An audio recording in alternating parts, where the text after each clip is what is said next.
Hello दोस्तों, भारतीय संस्कृति में आप सभी का स्वागत। आज रामनवमी के शुभ अवसर पर हम राम की कथा और उनकी लीला के वर्णन के बारे में जानेंगे। राम जन्म के अवसर पर अलौकिक घटनाओं का वर्णन प्राचीन काल से ही चला आ रहा है। राम लक्ष्मण के जन्म और उनकी माताएं शुभ स्वप्नों का उल्लेख मिलता। राम की माता ने स्वप्न में सूर्य, सिंह तथा चंद्रमा को देखा था, जिसे सुनकर राजा दशरथ ने कहा, हे सुंदरी, ये स्वप्न उत्तम पुरुष का जन्म सूचित करता है। इसी प्रकार सुमित्रा ने हाथ में कमल धारण करती हुई लक्ष्मी को तथा किरणों से प्रज्वलित चंद्र और सूर्य को स्वप्न में देखा।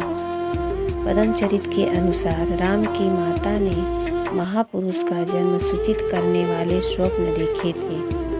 प्रथम स्वप्न में उन्होंने सफ़ेद हाथी, दूसरे में सिंह, तीसरे में सूर्य और चौथे में चंद्रमा को देखा था। यह असंभव नहीं कहा जा सकता कि परमचारियों के प्रभाव में कालिदास ने रघुवंश में लिखा है कि रामादि के जन्म के पूर्व दशरथ की रानियों को स्वप्न दिखाई देता था। कमल, शंख, धनुष, चक्र लिए कोई सलोना सा पुरुष हमारी रक्षा कर रहा है और गरुड़ हमें आकाश में उड़ाकर ले जा रहे हैं। लक्ष्मी हाथ में कमल पंख लिए हमारी सेवा कर रही हैं और सप्त ऋषि भी वेद पाठन कर रहे हैं। कालिदास ने राम जन्म का अत्यंत काव्यमय वर्णन किया है।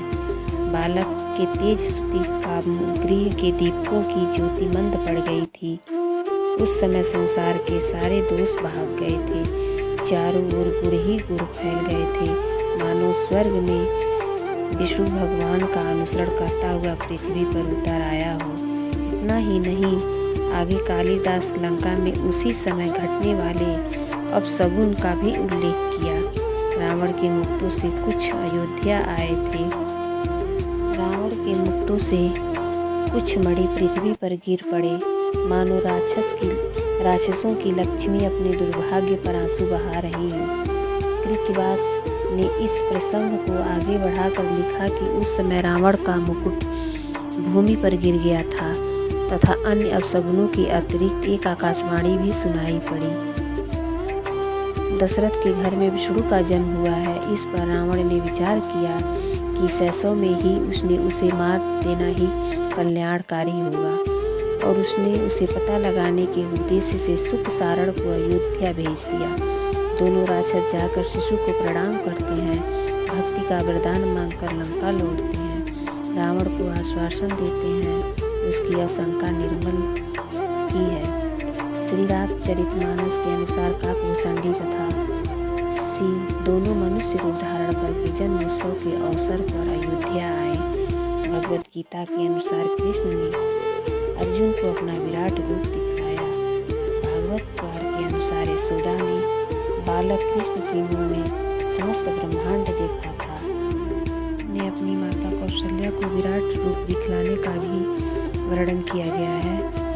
पद्म पुराण के अनुसार राम ने विष्णु रूप प्रकट करते समय अपने विश्व रूप का भी उद्घाटन किया था। वाल्मीकि रामायण में वशिष्ठ द्वारा नामकरण के अवसर पर राम तथा लक्ष्मण के नामों के विषय में कहा गया है, रामस्य लोका रामस्य राम, लक्ष्मणो लक्ष्मीवर्धन तथा लक्ष्मणो लक्ष्मी संपन्नो। बाद की रचनाओं में चारों भाइयों के नामों का उल्लेख किया गया है। नारी शक्ति को नमन, शक्ति रूपेण संस्थिता।